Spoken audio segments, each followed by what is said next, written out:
제2주제 사회는 이철순 부산대학교 정치외교학과 교수님이 맡아주시겠습니다.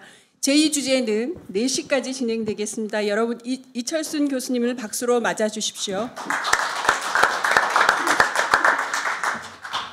네, 이렇게 귀한 자리에 초청해 주셔서 대단히 감사드립니다. 저는 부산대학교 정치외교학과에서 재직하고 있는 이철순입니다.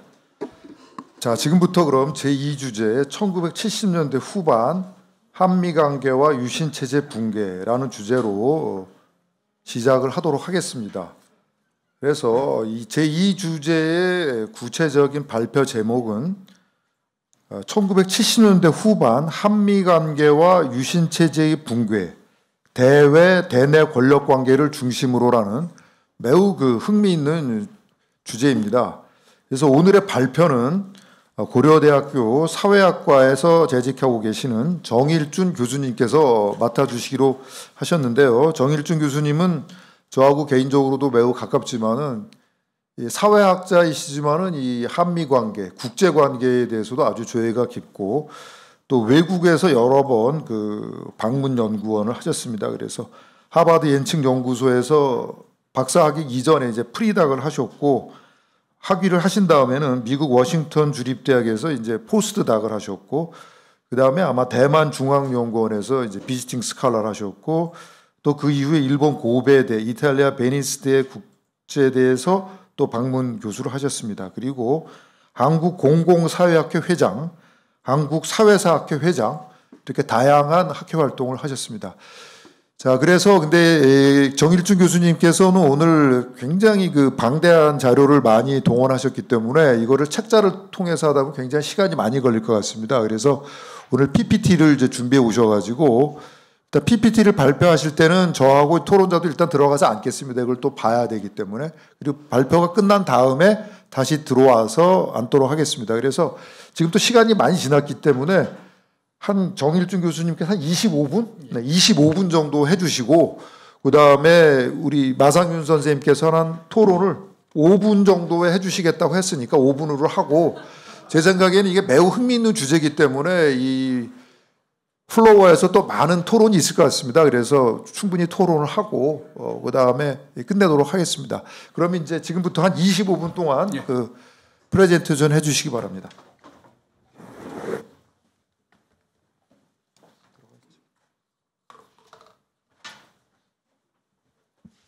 예, 소개받은 고려대학교 사회학과의 정일준입니다.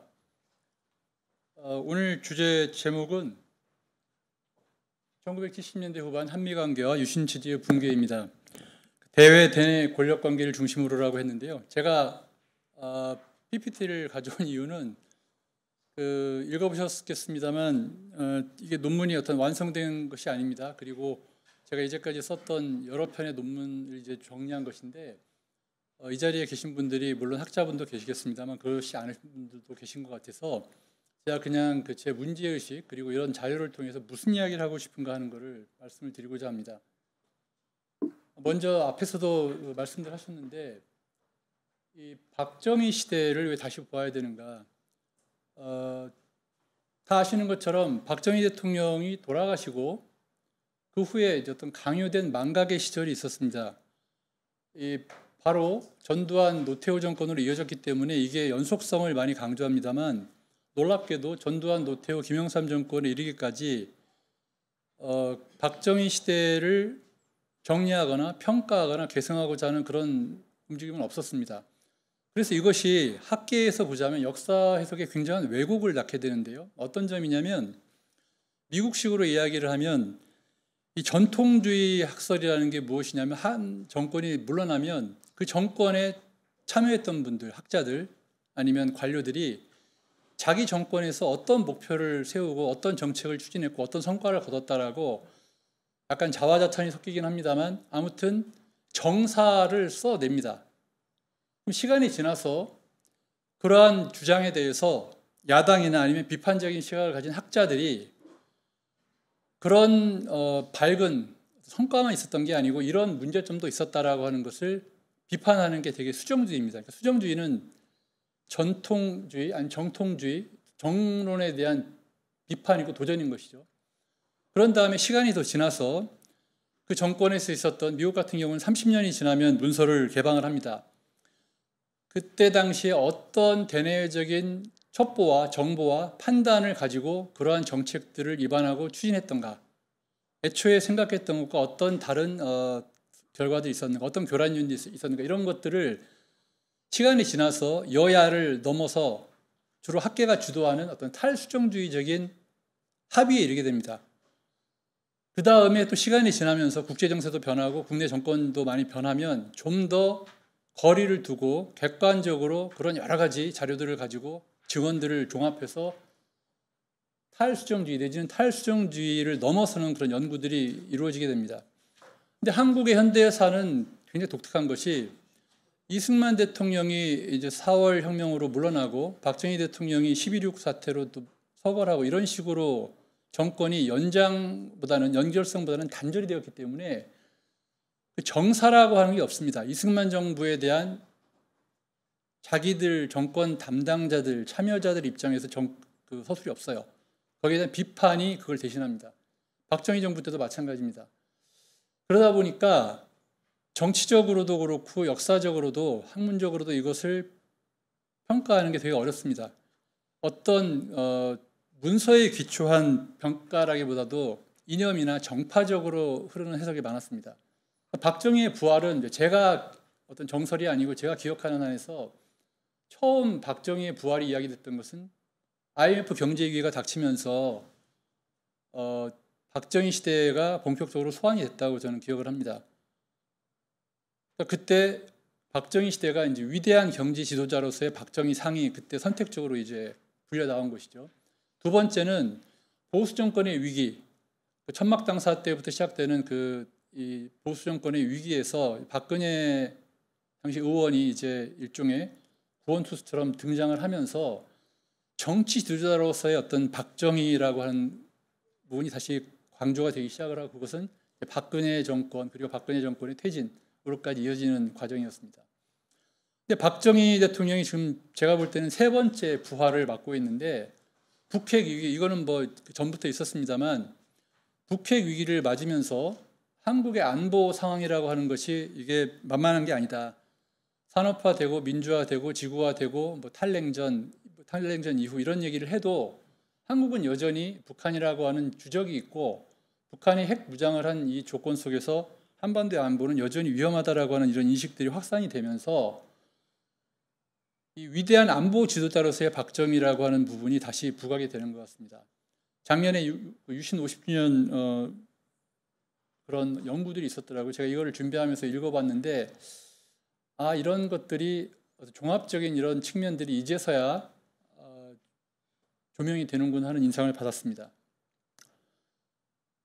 박정희 정권을 이해하려면 크게 세 가지 축이 있다고 생각하는데요. 미국과의 관계 그리고 북한과의 관계입니다. 박정희 정권의 국가안보 그리고 국내 통치를 이해하려면 이거는 미국과의 관계에서 미국 정부의 대아시아 정책, 대한 정책, 김일성 정권의 대남 정책 그리고 대미 정책과 연동시켜서 봐야 되고 박 정권과의 관계에서는 한미 관계 그리고 자주국방을 위한 군사력 강화라는 측면이 두드러지고요. 북한과의 관계에서는 한편으로 남북 관계 대화를 하면서 긴장 완화를 하는 것 같습니다만 사실은 반대편에서는 이제 준비를 하는 것이죠. 보시면 그 가운데 쟁점 미사일 핵 개발 한국 정치 상황에 대한 어떤 통제가 있습니다. 미국과 북한 사이에서는 푸에블로 사건 그리고 파무점 도끼만행 사건이라고 알려져 있는 그런 사건들이 있었습니다. 제가 이걸 말씀드린 위에 저기 안 보이는데요. 그 박정희 정부를 이해를 할 때 이런 측면들을 염두에 두고 이야기를 해야 된다. 제가 박정희 시대의 경제나 정치나 국제관계 이런 얘기를 할 때 물론 그 분과학문의 칸막이라는 게 있습니다만 박정희 18년이라고 하는 게 그렇게 일관된 국제정치나 국내 상황이 만만한 때가 아니었습니다. 새로운 도전이 끊임없이 제기가 되고 있었는데 박정희 정권 이야기할 때는 마치 박정희가 똑같은 국제정치 정세 속에서 똑같은 야당, 똑같은 어떤 시민사회, 노동 이런 거를 마주쳤던 것처럼 생각을 하는데 그렇지 않았다. 이런 어떤 그 변화하는 조건 속에 있었다는 것이고요. 그래서 유신 체제를 분석할 때는 지구성, 조금 전에 보여드렸던 국제관계 그리고 역사성, 어떤 과제들에 직면하고 있었는가, 성찰성, 어떻게 판단할 것인가 하는 것인데, 방법론적 일국주의를 제가 극복해야 한다고 말씀드리는 것은 유신 체제건 아니면 대한민국의 역사, 현대사를 연구할 때는 꼭 대한민국이라는 나라가 어떤 국제관계 속에 놓여 있는가를 염두에 두고 같이 보아야지, 마치 대한민국이 독자적으로, 독립적으로 따로 떨어져서 존재하는 그런 단위 사회인 것처럼 분석할 수 없다는 겁니다. 관계 속에서 존재한다. 두 번째, 시폭에 대한 이야기인데요. 몰역사주를 극복하자 하는 건 뭐냐면, 하나는 시간 물신주의고 하나는 현재 중심주의인데, 시간 물신주의는 현재의 국제 질서, 현재의 어떤 국내 질서를 과거의 어떤 시점에서 결빙된, 그때 프리즈돼서 그때 고착된 질서가 지금까지 계속 이어져 오는 것처럼 사고하는 것은 잘못된 것이고요. 거꾸로 오늘날의 어떤 이 국제관계를 이해하기 위해서 오늘날에 근데 미국이 패권을 가지고 있는 이런 질서가 과거에도 그랬었던 것처럼 이렇게 생각하면 안 된다는 것입니다. 똑같은 몰역사주의인데 현재를 과거로 외삽시키는가 아니면 과거를 결빙시켜서 현재를 끌고 오는가, 이런 차이가 있다는 겁니다. 국제관계에서 권력 유형인데, 이거를 이해하시면 제가 오늘 발표하는 내용을 다 이해하시는 게 되겠습니다. 저 논문은 되게 유명한 논문인데, 제가 몇 년 전에 국제정치 하시는 분 카첸슈타인하고 토론하다가 그런 걸 알게 됐는데, 저 논문이 굉장히 많이 읽혔답니다. 국제정치에서 유명한 논문이라고 그러는데, 유신 체제와 이제 김재규의 그 박정희 저격 이 사건에 대해서 지금도 마찬가지입니다만 당시에도 미국이 뭔가 역할을 하지 않았느냐, 이런 얘기들이 많이 있었습니다. 글라이슨 대사도 나중에 회고록에서 그런 이야기들을 하고 있는데, 지금도 전혀 영향이 없었을 것이다라고 하는 사람도 있지만, 뭔가 우리가 잘 모르는, 뭔가 좀 은밀한, 뭔가 약간 신화적인 뭐가 작동하지 않았겠냐 생각을 하는데, 그것을 설명하기 위해서 이 그 툴을 가져온 겁니다. 이 가로축은 뭐냐면 권력 효과가 생산되는 세력 관계의 구체성입니다. 무슨 이야기냐면, 직접적으로 한국 정부와 미국 정부가 대화하거나 갈등하는가, 이런 문제입니다. 이 분산적이라고 하는 것은 이제 인터내셔널 레짐 시어리를 아시는 분들은 다 아시겠습니다만, 미국이라는 하나의 단위 국가, 단위 정부가 아니고 여러 제도들, 예컨대 뭐 유엔이든지 아니면 뭐 IAEA, NPT 이런 것들입니다. 국제적인 어떤 제도, 기구 아니면 규범 이런 거를 통해서 간접적인 방식으로 어떤 권력을 행사한다는 것이죠. 강제 권력은 굉장히 간단한 겁니다. 권력이 작동하는 세력 관계가 기존에 이미 형성된 행위자 간의 상호작용인가, 아니면 새롭게 구성되어지는 그런 행위자와의 그 상호작용이냐 하는 겁니다. 강제 권력이라는 것은 무엇이냐면, 직접적으로 기존 행위자 간에 미국 정부가 한국 정부에 직접적으로 압력을 넣는 이런 것이 강제 권력의 행사라고 할 수 있습니다. 제도 권력은 뭐냐면, 한국 정부가 핵 개발하려고 하는데, 야 너네들 저 국제 규범을 따라야지, NPT 가입해야지, IAEA 사찰을 받아야지, 이런 식으로 간접적인 방식으로 하지만 미국의 국익을 관철시키는 통로라는 것입니다. 구조 권력은 뭐냐면, 예컨대 주인과 노예의 관계나 아니면 자본가와 노동자의 관계처럼 특정한 어떤 그 개인, 어떤 조직이라기보다 그런 구조적인 관계 속에 들어간다는 것입니다. 한국이 자본주의 발전, 경제 발전이라고 흔히 이야기합니다만, 자본주의 발전을 하면서 한국의 자본가 계급, 그리고 자본가들의 어떤 권력이 굉장히 늘어났고, 마찬가지로 그와 짝으로 구조적으로 노동자의 권력도 그만큼 확장이 된다는 겁니다. 이런 구조 권력의 어떤 그 확장이라는 걸 이해를 못하기 때문에 YH 사태라든가 아니면 부마 항쟁 밑에 깔려 있는 어떤 그 경제적인 그리번스, 어떤 그런 불만이라고 하는 것들은 한국 자본주의가 발전하면서 너무나 당연하게 일어나는 그런 권력 현상, 권력의 어떤 전환이라는 겁니다. 생산 권력은 이제 가장 이해하기 좀 쉬우면서도 어려운 부분인데, 여러 가지 축에서 어떤 새로운 주체가 형성이 된다는 겁니다. 예컨대 한국에서 국가 안보라는 게 중요하지만 인권이라는 것도 중요하다는 이야기를 했을 때, 그 인권이라는 담론을 중심으로 어떤 새로운 세력들이, 예컨대 한국에서 인권 담론을 이야기할 때 종교계에서 굉장히 많이 인볼브하지 않습니까? 그런 식으로 국제관계에서는 이 사안에 따라서 어떤 하나의 아이덴티티의 어떤 디스코스를 둘러싸고 새로운 세력들이 형성이 될 수 있다는 겁니다.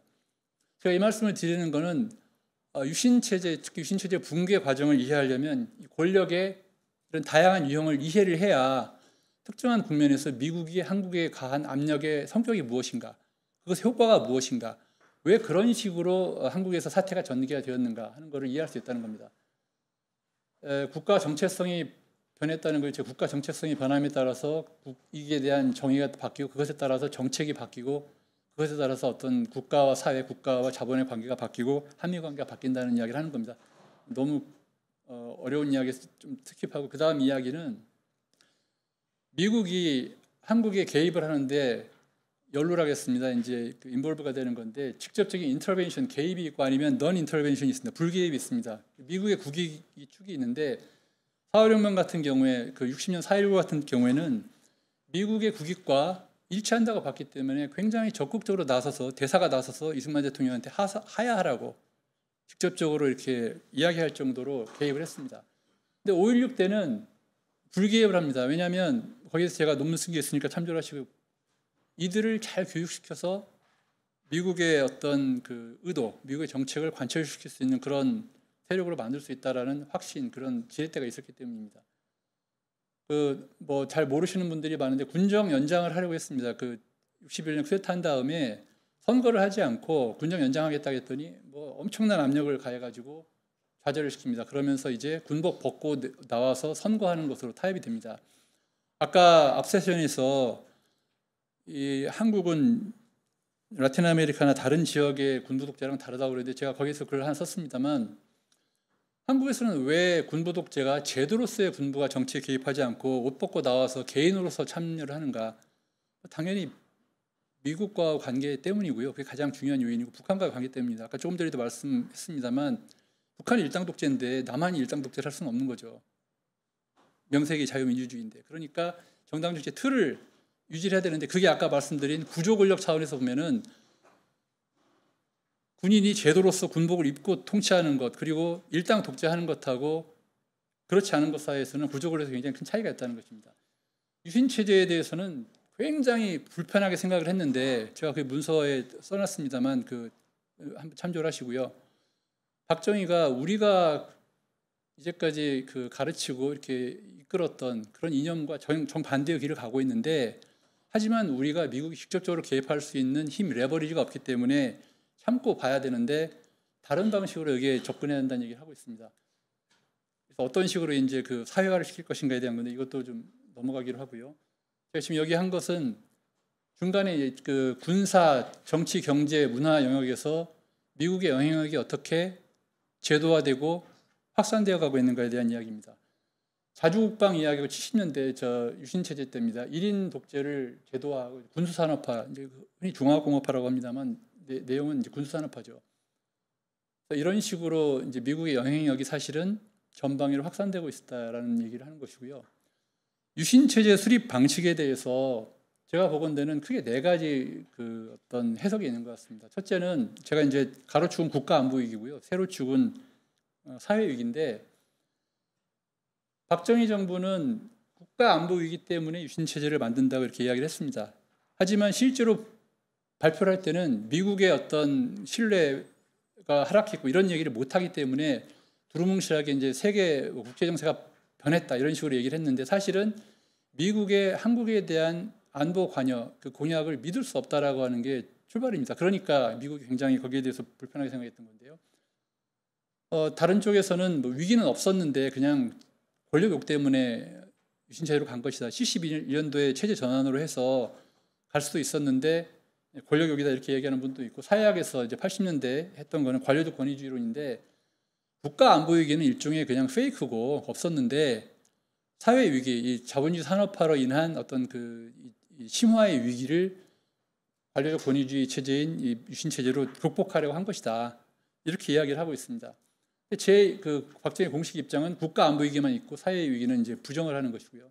제 생각은 안팎의 위기가 있었다는 겁니다. 국가 안보 위기도 있었고 사회 위기도 있었다는 것인데, 제가 저 논문을 2005년 정도에 발표를 했고 2006년에 퍼블리시했습니다만, 학회에서 발표를 했을 때 제가 지금도 그 장면을 기억을 합니다. 왜냐하면 저보다 연세가 많으신 선생님들부터 이제 제 또래 학자들이 쭉 앉아 있었는데, 앉아 계신 분들이 다 손을 들고 질문을 했어요.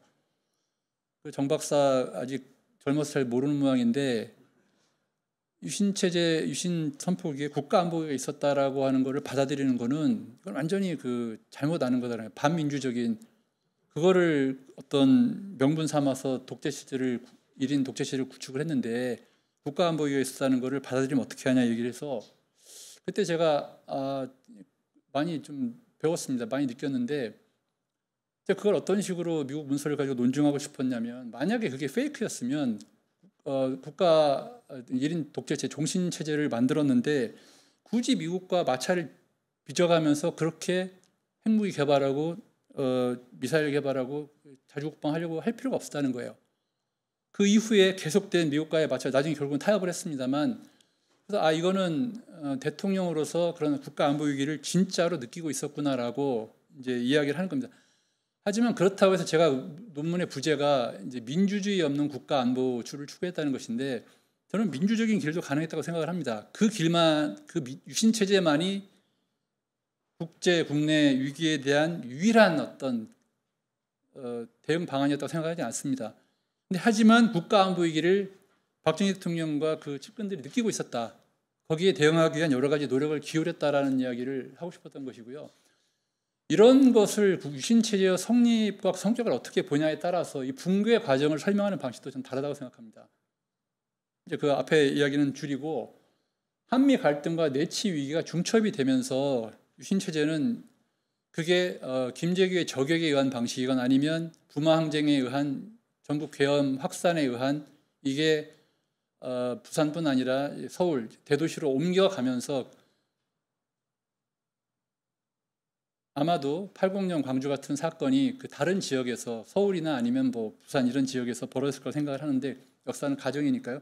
제가 말씀드리고 싶은 것은 이 유신 체제가 붕괴 몰락하는 과정에서는 이 대내외적인 모든 권력 관계에서 엄청난 압박이 있었다는 겁니다.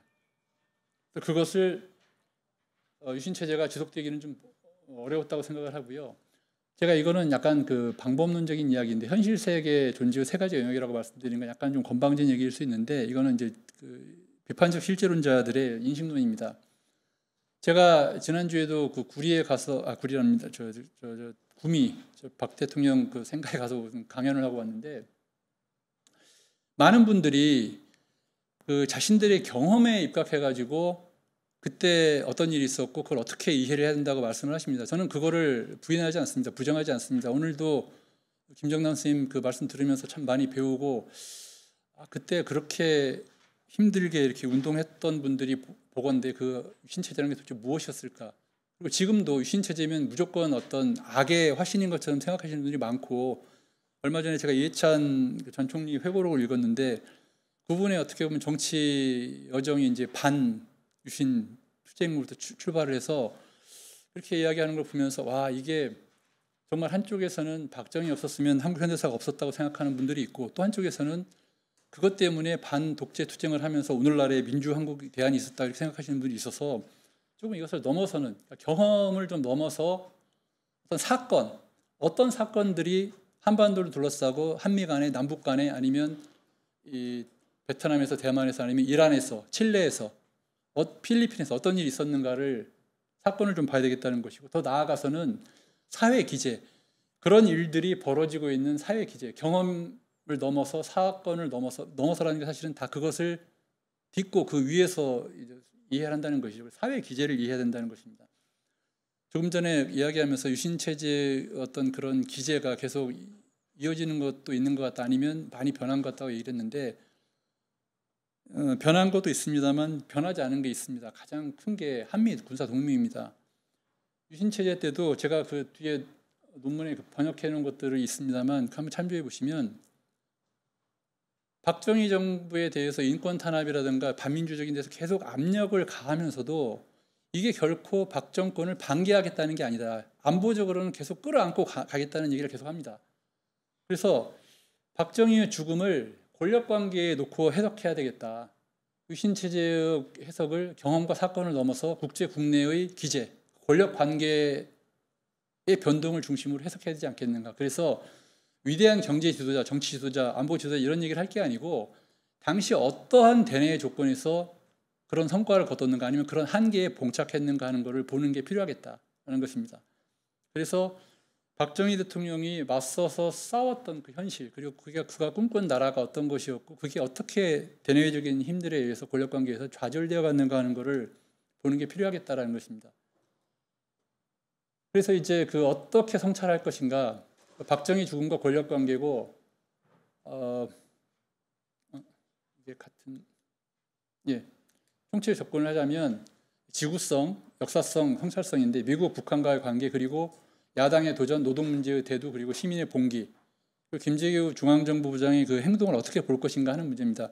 제가 사실은 이 원고를 제대로 끝마치 못했던 게 리뷰를 하다 보니까 지난 한 10년 동안 크게 두 가지 연구가 많이 진행이 됐습니다. 하나는 김재규 장군을 둘러싼 여러 가지 그 항소 이유서라든가 여러 가지 연구들, 소설들 이런 게 많이 나왔습니다. 또 하나는 이제 부마 항쟁에 대한 많은 연구 그리고 그 증언집들이 나왔는데 그걸 읽다 보니까 그 사건의 수준에서, 경험의 수준에서의 그런 그 부마 항쟁 그리고 12.6 사건이라고 하는 것하고 이런 어떤 제가 말씀드렸던 권력 관계를 중심으로 놓고 보는 걸 어떻게 결합시킬 수 있을 것인가 고민을 했는데, 그러다 보니까 이렇게 크로스 체크를 해야 될, 확인을 해야 될 부분들이 너무 많았습니다. 그런 증언들, 그런 사건들을 그냥 고지고대로 믿고 이야기하기는 좀 어렵다. 그래서 중간에 약간 좀 이렇게 틀었고요. 김재규의 행동을 우리 사회학에서 늘 많이 이야기하는 그 행위와 구조의 틀에서 좀 재해석하고자 하는 했는데 거기에 아직 도달하지 못했습니다. 미국과 관계가 악화됐다는 것이 유신체제 수립 때부터 미국은 어떻게 판단을 하냐면 미국의 가치와 정면 충돌하는 시스템이다. 이렇게 이야기를 합니다. 그리고 대미 로비를 이제 박정희 대통령이 로비를 한 가장 큰 이유는 베트남이 망할 때 미국이 정부에서 군사 원조를 더 주자고 얘기를 하는데 의회에서 그걸 비토를 합니다. 그걸 보면서 미국 정부가 우리한테 공약을 해도 미국 의회가 이것을 막으면 안 되는구나 싶어서 의회를 로비를 하는데 이제 거기에 대해서는 프레이저 청문회 그 프레이저 보고서에 다 나와 있습니다. 그래서 우리한테는 물론 제가 이거를 잘했다는 어떤 가치 판단을 하는 게 아니고 박정희 대통령이 왜 그런 일을 했을까라는 겁니다. 자주국방을 추구했는데 이게 미국 입장에서는 한미 동맹, 미국의 커미트먼트를 부정하거나 아니면 그것을 못 믿겠다는 이야기이기 때문에 굉장히 불편했다는 것이고, 그 다음에 인권 탄압에 대해서 미국은 보편적 가치이기 때문에 그렇다. 계속 이야기를 하는데 박정희 대통령은 내정 간섭이라고 받아들였습니다. 그 다음에 유신체제, 야당과 관계, 아까 그 총선에서부터 김영삼 총리 가처분, 의원직 제명으로 이루는 그 과정, 그 긴급조치 9호에서의 아까 말씀드렸던 부분들이 있습니다. 제가 25분 해달라고 했는데 잠깐 1, 2분만 더 말씀드리겠습니다.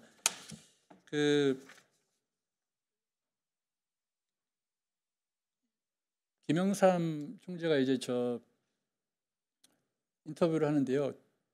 뉴욕타임즈에 뭐라고 직접적으로 의원직 제명되게 된 게 바로 그 인터뷰인데, 야, 너네 미군이 지금 몇만 명이나 한국에 주둔시키고 있는데 그건 내정 간섭 아니면 뭐냐 이야기를 하면서 이란에서 혁명 나가지고 쫓겨나는 거 못 봤냐, 한국 국민들이 너희가 민주주의를 지키기 위해서 와 있다라고 믿어야지 독재 정권을 지키기 위해서 와 있다고 생각하게 되면 이게 뭐냐, 너네가 아무리 그렇게 군사력을 해도 안 될 것이다. 그러니까 너네가 곧 선택을 해야 된다.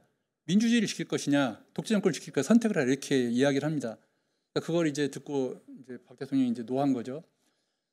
유신 체제의 특징은 박정희의 1인 지배 체제였다는 것이고요. 김재규 중앙정부 사실은 2인자라고 볼 수 있는, 사실은 2인자는 없는 것이죠. 그냥 빛을 받아 달처럼 하는 건데, 이 김재규 중앙정부부장이 계속 미국 대사랑 만나서 계속 이야기를 하고 있었고요.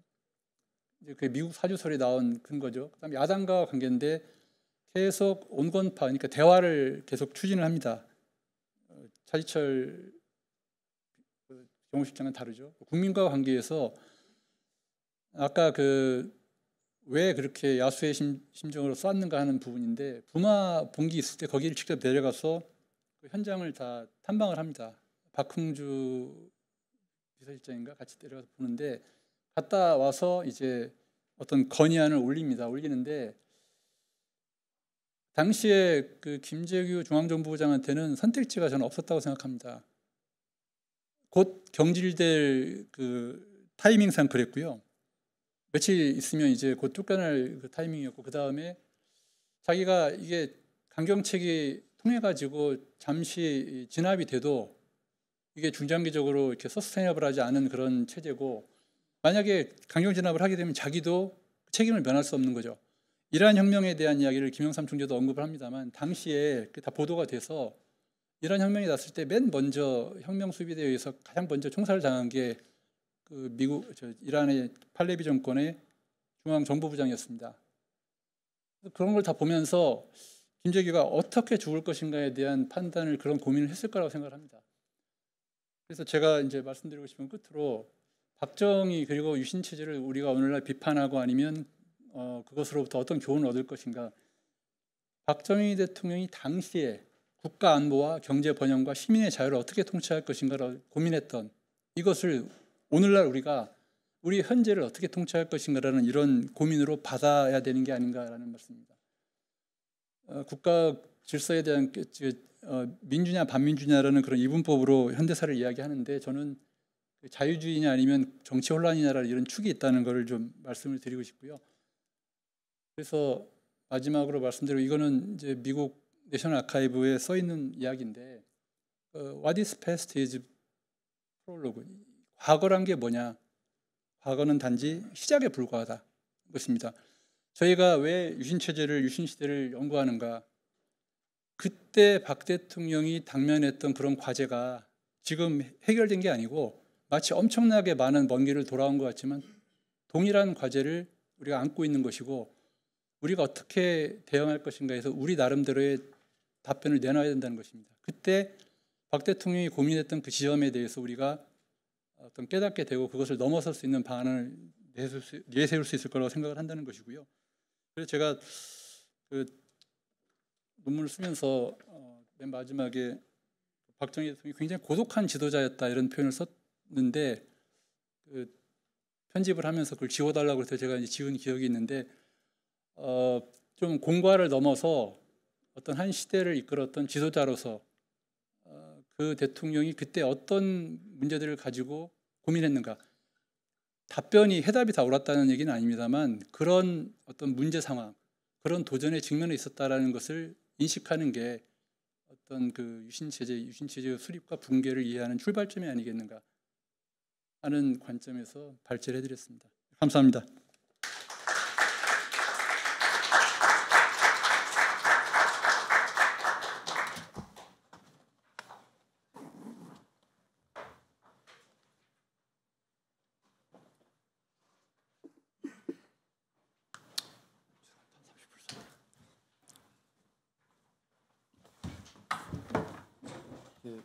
원래대로 하면 저기죠. 4시 10분까지죠. 네. 시간이 그래도 꽤 남은 것 같은데.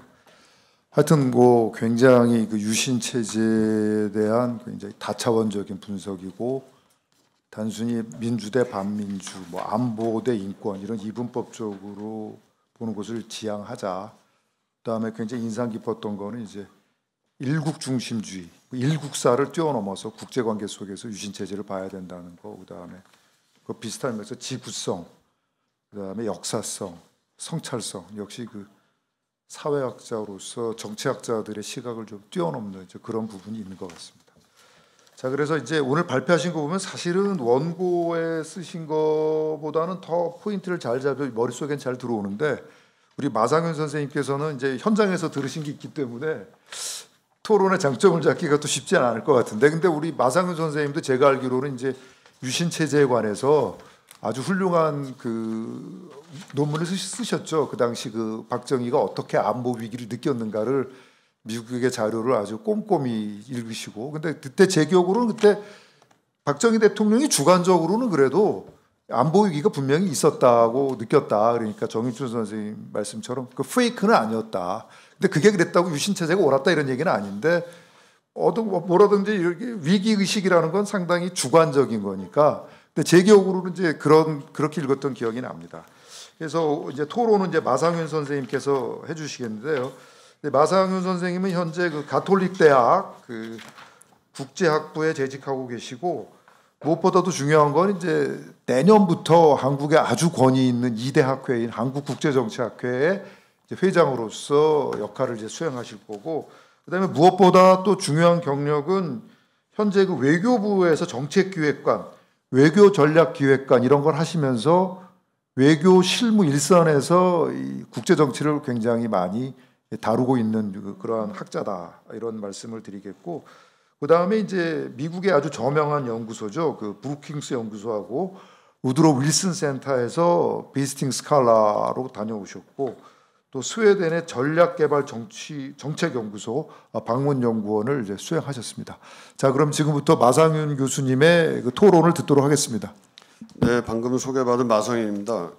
사실은 정일준 교수님하고 한 20년도 조금 더 넘은 시기에 당시에 이제 학술진흥재단이라고 하는 데서 연구 과제를 받아서 정일준 선생님이 연구 책임자를 하고 제가 그 밑에서 연구원으로 있으면서 유신 체제에 대해서 연구를 같이 수행한 적이 있습니다. 그래서 그때 연구를 했던 그 결과물이 조금 전에 우리 사회자께서 소개를 해주신 논문으로 나온 지가 벌써 한 20년 됐습니다. 아마 정일준 선생님 그 논문 끝에 참고문헌에도 좀 나와 있는데요. 그때 연구를 했던 기억과 그 뒤에 제가 조금 더 유신과 관련된 또는 박정희 외교와 관련된 공부를 좀 하다가 그 뒤로는 좀 다른 주제, 또 제가 외교부에서 한 몇 년 나가 있고 그러면서 외교 현안 관련된 거 쫓아다니면서 사실 깊은 연구를 계속하고 있지는 못했는데요. 이번에 이 발표회에 초대를 받으면서 정일준 선생님 논문을 다시 접하게 되면서 제가 깜짝 놀랐습니다. 정 교수님께서 20년 전에 하시던 연구를 아직도 하고 계시는구나, 대단하다. 한편으로는 딴 것도 굉장히 재밌는 게 많이 있을 텐데 한눈 안 파시면서 이 유신과 관련된 연구를 지금도 하고 계시니 대단하구나. 뭔가 좀 새로운 또 시각이 나와서 있을까 하는 그런 기대를 가지고 논문을 좀 읽어봤습니다. 조금 안타까운 거는 이제 논문이 지금 여기 이제 나와 배포가 돼 있는 바와 같이 이제 그 형태로 저도 받았는데, 앞에 부분은 이제 좀 서술을 쭉 하시다가 뒤에 가서는 이제 논문이 아니라 이제 미국 외교 문서를 이제 번역한 거를 쭉 달아주셔서 그 뒤로는 무슨 얘기를 하시려는지 사실 좀 궁금한 상태에서 앞에 것까지를 쭉 읽었고요. 제가 논문에 대한 토론 요지를 준비한 거는 사실 그 앞에 것까지에 대한 토론이었는데, 오늘 발표를 해주시는 걸 들어보니까 거기에 대한 토론을 하는 건 좀 의미가 없겠다 하는 생각이 좀 들었습니다. 왜냐하면은 사실 이 논문 지금 발표해 주신 분야 주제는 유신의 붕괴가 이제 초점인데, 이제 저에게 전달을 해주셨던 부분까지는 붕괴 얘기는 사실 안 나오고요. 붕괴 전까지 유신이 이제 수립이 되는 그 단계까지를 말씀을 해주셔서 제가 거기 이렇게 사실 좀 준비를 해왔습니다만, 거기 이거는 접어놓고 지금 들으면서 한 얘기를 말씀해주신 거에 대해서 좀 한두 가지만 좀 말씀을 드리도록 하겠습니다. 첫 번째는 아까 표로도 보여주셨고 이 자료집에도 47페이지에 권력 유형 하고서 이제 바넷 앤 두발의 표를 이제 제시해 주셨는데요. 제가 처음에 이거 읽으면서는 이게 무슨 얘기인지 제가 과문해 가지고 처음 보면서 이게 무슨 얘기일까 하는 생각을 하면서, 근데 이제 이 논문 주신 거를 좀 읽으면서는 이게 미국이 한국의 정치에 개입을 하면서 행사한 권력의 어떤 유형을 얘기하려고 하시나 보다 정도까지 이제 좀 감을 잡았습니다. 근데 자세한 얘기 설명이 사실 없어서 거기에 대한 좀 자세한 설명을 좀 요구를 드리려고 했는데 앞에서 좀 잘 설명을 해 주신 것 같습니다. 또 하나는 좀 말씀을 드리고 싶은 거는 북한 얘기인데요. 저는 정일준 선생님 하신 말씀 전적으로 동감을 합니다. 박정희가 우리 사회자 선생님께서도 이제 소개를 해주셨습니다만은 제가 쓴 논문에서도 박정희가 유신을 만든 원인은 기본적으로는 안보 위기에 대한 인식이 있었다. 그런데 그 안보 위기를 극복하고자 하는 방식은 비민주적인 방법이었다. 꼭 그게 옳았다라는 생각은 하기 어렵다. 뭐 그 정도의 주장이었는데 뭐 그 말씀을 똑같이 해주신 것 같아서 거기에 대해서는 전혀 불만이 없습니다.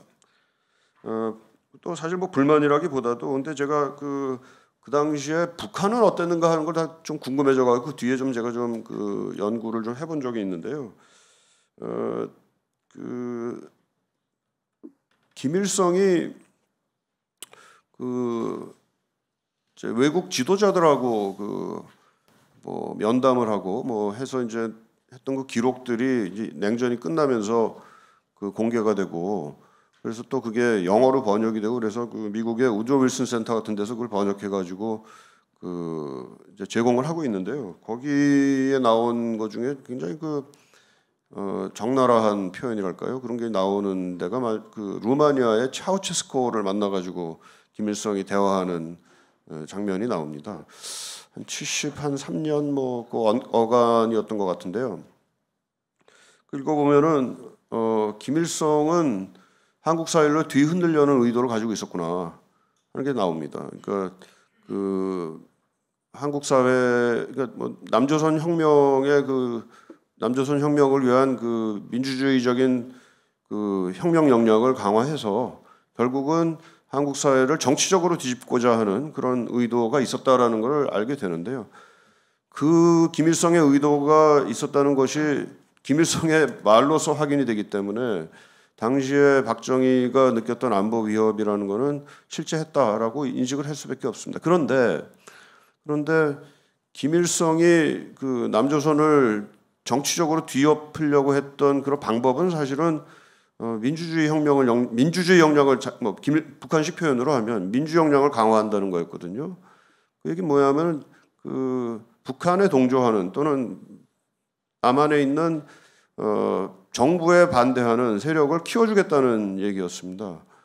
그런데 거기에 대한 박정희의 방식은 뭐 말하자면 정면으로 그것을 봉쇄하는 그런 방식이 되겠죠. 그게 이제 유신이 되는 건데, 그러니까 저는 그 김일성과 차우체스코의 그 대화록을 읽으면서 사실은 제가 그 전에 그걸 보지 못한 상태에서 썼던 논문 또 지금 정 교수님께서 발표하시면서 이제 결론을 내신 것이 그게 옳았구나 하는 사실 그런 사후적인 그 결론을 도달을 했습니다. 뭐냐하면 김일성의 남조선 혁명의 요체는 정치적인 전복이었거든요. 정치적인 전복, 군사적으로 남침을 하는 건 그 뒤에 얘기고 완전히 사회가 혼란해졌을 때 거기에 이제 그 군사적으로 내려오겠다는 얘기였습니다. 그러니까 박정희가 안보 위기를 느꼈던 거는 정당하되 그것을 대응하는 방법에 있어서는 어떻게 보면 더 많은 민주주의를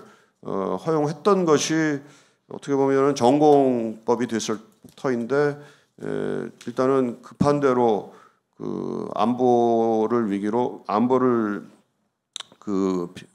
이유로 민주주의를 말살하는 그런 방식의 대응이 있었다라는 점이 이제 좀 문제가 아니었나 하는 생각을 해봅니다. 이건 좀 그 북한의 당시 인식 문제 또 물론 이제 북한의 인식이 또 하나 이제 좀 포인트로 제가 항상 생각을 하고 있는 것은 북한의 남한에 대한 인식이 과연 그럼 항상 옳은 것이었느냐 하는 얘기입니다.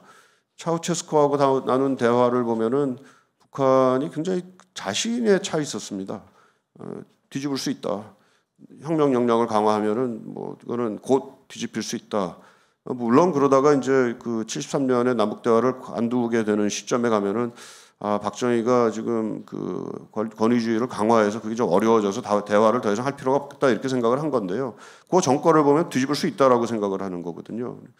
근데 그것은 어떤 면에서는 또 남한 사회를 그 북한이 굉장히 또 쉽게 봤다라는 그런 인식을 또 해볼 수가 있겠습니다. 그래서 남북한 간에 사실상의 어떻게 보면 좀 과잉 대응 또는 너무 그 좀 쉽게 이해하는 그런 것들이 그 적정한 그 수준의 대화를 오히려 가로막는 그런 건 아니었는가 하는 생각을 해보게 되고요.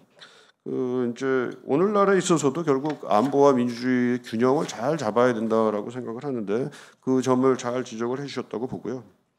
그래서 안보 위기가 없다라고 얘기하는 것도 말이 안 되고요. 또 그렇다고 해서 안보 위기에 대응하는 방법이 비민주주의로 가야 된다는 것은 또한 또 다른 과잉이 아닌가 이런 생각을 해봅니다. 그 초점이 유신 체제의 몰락으로 이제 가 있는데요. 한 2년 전인가 이런 구술사 회의가 한 번 있었습니다. 유신 몰락과 관련해 가지고요.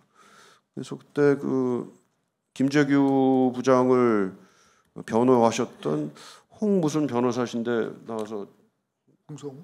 예, 맞을 겁니다. 예, 그분이 나와서 이제 구술을 하시는데 뭐 지금 소개해 주신 내용보다 굉장히 다른 얘기는 사실 없었습니다만은 하여튼 그분은 김재규 부장이 민주주의에 대한 굉장히 큰 확신이 있었다라는 점을 굉장히 강조를 해 주시더라고요. 그래서 저 기억이 좀 남아 있어서 좀 뭐 각주 삼아서 말씀을 드리고요. 뭐 어떤 의미에서는 민주주의, 그러니까 유신의 몰락은 이미 유신의 시작부터 씨앗이 뿌려졌다라고 이제 볼 수가 있겠습니다. 미국 당시 이제 유신이 이제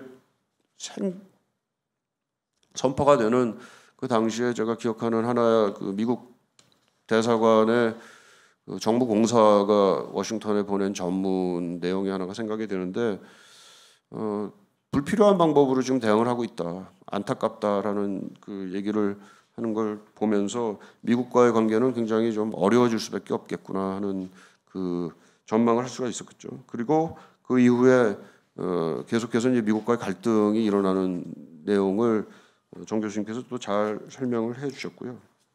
거기다가 내적인 또 불안이 이제 터져 나오면서 이것은 어떤 식으로든 하여튼 체제 전환을 요구할 수밖에 없는 그런 상황으로 가지 않았는가 생각이 되고 그게 예기치는 않았습니다만은 김재규의 박정희 암살이라는 방식으로 유신이 몰락하게 됐다.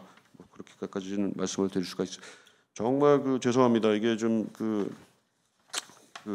제가 토론문을 준비를 해왔습니다만 이것과 별개의 지금 말씀을 드리다 보니까 좀 산만한 토론이 된 것 같습니다. 네, 여기까지 하겠습니다. 네, 수고하셨습니다. 전반적으로 우리 정일준 교수님의 논지에 뭐 크게 배치되는 것 같지는 않고 전반적으로 이제 동의하신다는 말씀을 하시고 이제 과거에 윌슨 센터에서 읽은 이제 북한 자료를 통해서 본인의 해석 또 정일준 교수님 해석이 맞는 것 같다라는 이제 얘기를 하셨습니다. 그래서 대답을 하실 때 주로 북한 분류에 대해서 좀 보완하실 거 있으면 크게 다른 것 같지는 않은데 그 얘기를 해주시면 될 것 같고요. 시간이 한 7, 8분 남았으니까 굉장히 예민한 주제고 좋은 주제니까 청중석에서 질문 있으신 분 기탄 없이 해주시기 바랍니다. 네, 그리고 윤광일 교수님. 전공은 아니지만 정치사를 가르치게 될 수밖에 없어가지고 공부를 하면서 정일준 선생님 논문, 마상현 선생님 논문들 읽으면서 오늘 기회가 또 질문할 기회를 가지려고 합니다.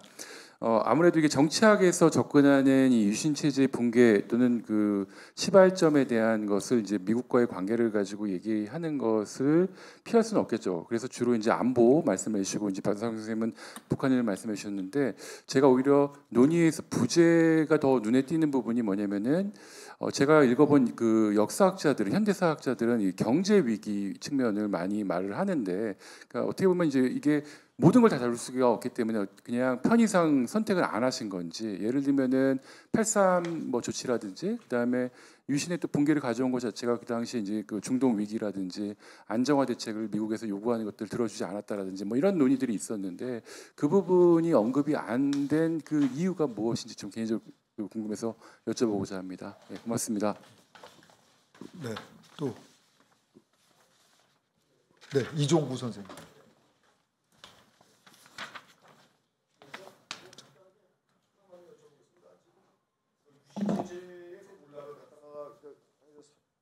유신 체제 몰락을 설명하는 과정에서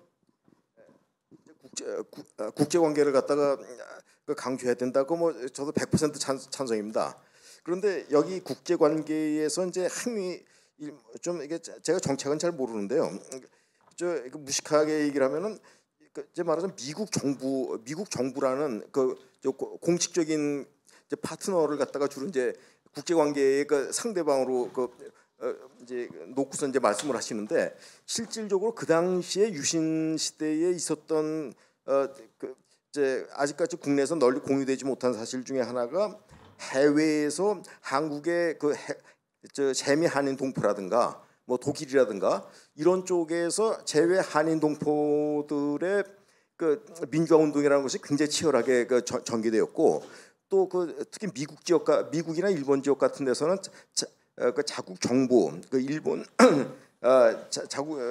맞은 미국 정부라든가 일본 정부에 관한 각종의 무슨 뭐 압력이 됐는지 안 됐는지 모르겠지만은, 굉장히 뭐 의회에다가 뭐 편지도 보내고 뭐 백악관 앞에 가서 이제 시위도 하고, 굉장히 뭐 여러 가지 사건 굉장히 많았습니다. 특히 박동선 사건 뭐 그때쯤 돼서요. 그래서 근데 그러면 그런 것은 미국 정부의 의사결정에 어떤 영향을 미쳤는가? 혹시 미국에서 문서 검증할 때 그쪽의 영향 같은 것, 간단하게 얘기하면 해외의 한인 민주화 운동의 영향은 미국 정부의 의사결정에 어떠한 영향을 갖다 끼쳤는지 안 끼쳤는지, 뭐 전혀 영향이 없었는지 좀 궁금해서 여쭤보겠습니다. 네, 그러면은 일단 여기서 마무리하고 한번 대답을 듣고 또 추가 질문이 나오면 받도록 하겠습니다. 그래서 하여튼 좀 북한 문제, 그 다음에는 이제 윤광일 교수님은 이제 유신 체제를 얘기할 때 왜 경제 위기에 관한 언급이 없는가. 세 번째는 이제 유종구 교수님이 해외 동포들의 민주화 운동이 미국 정부에게 어떤 영향을 미쳤는지 문서상으로 뭐 확인이 되는 게 있는가, 뭐 이렇게 정리할 수 있겠습니다. 제가 논문을 완성된 형태로 제출하지 못했기 때문에 따로 제 발표의 요지를 말씀드리는 가운데에서 지금 많은 좀 혼란이 있는 것 같습니다. 맨 마지막에 이종구 선생님 말씀에 대해서 먼저 답변을 드리면, 제가 이 책에서 70페이지에서부터 80페이지, 81페이지까지 쭉 번역해 놓은 게, 한국 인권 탄압을 둘러싼 이 동포들의 어떤 청원, 그것을 미국 의회가 어떻게 다루었는지, 미국 행정부에서 어떻게 다뤘는지에 대한 이야기입니다. 그런 것들이 다 고려가 되었다는 것입니다. 제가 아까 생산 권력 말씀을 드린 게, 이 한미 관계라고 하는 것이 저희가 아주 어떤 경험적으로는 미국 정부의 한국 정부에 대한 공식적인 대응 이런 것으로만 이해할 수 있는데, 굉장히 다양한 메커니즘이 이제 작동을 하고 있다는 것입니다. 그거를 다 말씀드리지 못했는데, 제가 아까 좀 양해를 구하면서 부마항쟁과 구체적인 김재규 관련된 것들을 읽긴 했습니다만, 문서에 논문에 녹여내지 못했다고 말씀드린 게, 거기 보면 그런 얘기가 나옵니다. 이렇게 김재규가 갔다 와서 부마항쟁을 보고 와가지고 이제 대통령한테 뭐라고 보고할 것인가 이야기하는데, 부마 사태 원인을 첫째는 장기 집권이고 유신 체제 때문이고, 둘째는 부가가치세로 물가가 치솟아가지고 아주 굉장히 사람들이 불만이 많다는 거, 셋째가 김영삼 총재를 제명한 것이다, 이렇게 이야기를 합니다. 근데 그 보고서가 실제로 어떤 방식으로 약간씩 서술들이 달라서 그런 기조를 가지고 보고서를 들고 올라갔구나라는 건 알겠는데, 거기서 장기 집권은 사실은 유신 체제를 바꾸지 않으면 안 된다는 얘기를 한 것이고, 이 부마항쟁에 나선 사람들이 무슨 뭐 깡패, 무슨 뽀이 이런 애들이 아니고 학생들과 이 시민이다. 그리고 시민이 훨씬 비중이 많고 학생은 얼마 되지 않고, 그러니까 이게 단순히 몇몇 불평 불만이 있는 이런 학생들 이런 게 아니고 시민 어떤 혁명처럼 이렇게 번져가고 있다라는 것을 이제 현장에서 알았다는 것입니다. 그리고 김영삼 총재 제명이 아까 좀 전에 발표해 주셨던 총선에서부터 쭉 흐름, 총재에서 몰아내려고 하고 그 다음에 또 의원직 제명한 이런 가운데에서 이게 어떤 도화선 역할을 했다는 것이고, 이런 얘기를 했습니다. 근데 뭐 제가 이렇게 말씀드리는 걸 용서를 하시고, 이제 제가 아까 방법론적 일국주의를 넘어서야 한다는 말씀을 드린 게, 우리가 어떤 경험적으로 확인할 수 있는 것은, 그때 물가가 올랐고 사람들이 굉장히 거기에 대해서 부가가치세라든가 뭐 물가 폭등, 뭐 증권시장 이런 데 대해서 불만이 많았다는 건 우리가 경험적으로 금방 확인이 가능합니다. 그러니까 이런 것 때문에 그랬다라고 얘기하기는 쉬워요. 근데 제가 아까 국가위기하고 사회위기를 나눠서 얘기했던 게, 그럼 그것은 통치 불가능한 위기였는가? 저는 통치 가능했다고 생각합니다. 충분히 그거를 통제할 수 있다고 생각하고요. 하지만 그것이 한국 이 북한과 관계, 미국과 관계에서 맺고 있는 그런 권력 관계의 어떤 변화를 초래했기 때문에 중첩이 되면서 11.6 사태 같은 것이 벌어졌다고 저는 해석을 한다는 것이고요. 그래서 지적해 주신 것처럼 경제 변수를 고려를 해야 되는데 그게 인과 설명이 어떤 그 수준에 어떤 단계에 들어올 것인가에 대해서 제가 어떤 좀 아직 소트 익스페리먼트를 끝내지 못했다는 말씀을 드려야 될 것 같고요. 지금 우리 마상현 교수님께서 지적해 주신 거는 너무나 당연한 부분인데 제가 아까 처음에 보여드리면서 한국 정부하고 미국하고 이제 북한 얘기를 했는데 북한 얘기는 전혀 지금 제가 안 했습니다. 안 한 이유가 이 유신체제 수립과 그리고 붕괴 과정에서 북한의 위협이라는 것은 이렇게 분명히 배면의 전제가 되는 것이긴 한데 구체적으로 북한의 어떤 행동이 제가 이 말씀을 드렸던 이유는 뭐 1.1 사태라든가 뭐 푸에블로 이런 사건들을 이야기를 하면서 엄청난 국가 안보 위기가 초래됐던 것처럼 얘기를 하는데 그런 식으로 북한의 도전을 인식하기 때문에 남한에서도 북한이 이런 식으로 군사적 도발을 앞세워서 하니까 우리도 총력 안보 체제로 나가야 된다.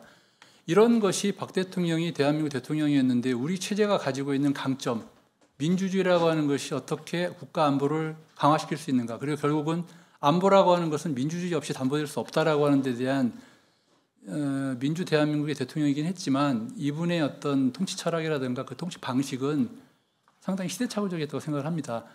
근데 제가 이렇게 말씀드리는 게 너무 이렇게 좀 리스키하다고 생각을 하는 게 뭐냐면 너무 많은 분들이 지금 당사자로 살아 계세요. 이쪽 편이건 저쪽 편이건. 그래서 제가 약간의 미국 문서를 방패 삼아서 그쪽에서 이렇게 보고 있더라, 이렇게 판단했더라, 평가했더라라는 얘기를 하는 것인데 그렇다고 제가 평가가 없는 건 아닌데요. 다만 이 국면에서 어떤 유신체제 수립이나 붕괴 국면에서 북한에 대한 고려가 북한을 주적으로 숙적으로 인식하고 있었던 건 맞는데 그게 과연 어떻게 작용했을까에 대해서는 제가 아직 북한 문서를 본 것도 아니고 지금 마상현 교수님 말씀해 주셔서 거기에 대한 걸 좀 더 들여다봐야 된다는 생각을 합니다만 이 논문에서는 충분히 고려하지 못했습니다. 이 정도로 말씀드리겠습니다. 네, 더 추가 질문 없으신가요? 네. 저도 딱 하나만 말씀드리겠습니다. 아까 북한 얘기를 하셔서 그런데 저도 윌슨 센터에서 본 건 아닌데 북한 얘기를 하다 보니까 주평양 소련 대사 푸자노프라는 사람이 있는데 그 푸자노프라는 사람이 김일성하고 대화한 그거를 다 영어로 번역을 해서 여러분들도 볼 수가 있습니다. 근데 이제 유신 체제 이제 말기 얘기를 하셔서 그런데 그때 4.19 때 얘기를 많이 하거든요. 근데 아까 마 선생님도 얘기하셨지만 북한의 인식이 옳은지는 모르겠어요. 근데 분명히 하여튼 김일성이 상당히 자신감 있는 얘기를 하고 또 거기에 있는 4.19 이후에 여러 소위 진보 정당과는 상당히 연계를 가지고 있다 이런 얘기를 하고 있습니다. 그래서 어떻게 보면 이제 우리 국내 정치를 설명할 때 잘못하면 또 메카시즘이라 이렇게 될 수도 있는데 하여튼 북한이라는 변수를 그렇게 또 배제할 수는 없다. 근데 우리가 모르는 이면에서는 상당히 깊숙한 얘기가 있거든요. 근데 그거는 약간 김일성이 푸자노프에서 과장할 수는 있겠지만 상당히 자세하게 얘기를 하고 4.19 국면에서 또 북한에서도 또 시위를 많이 하고 그러거든요. 그래서 지금 얘기가 나왔기 때문에 그런 것도 한번 다음에 논문 보완하실 때 보완하시면 좋은 논문이 될 것 같습니다. 자, 그럼 이 정도로 제2 주제를 마치도록 하겠습니다. 감사합니다.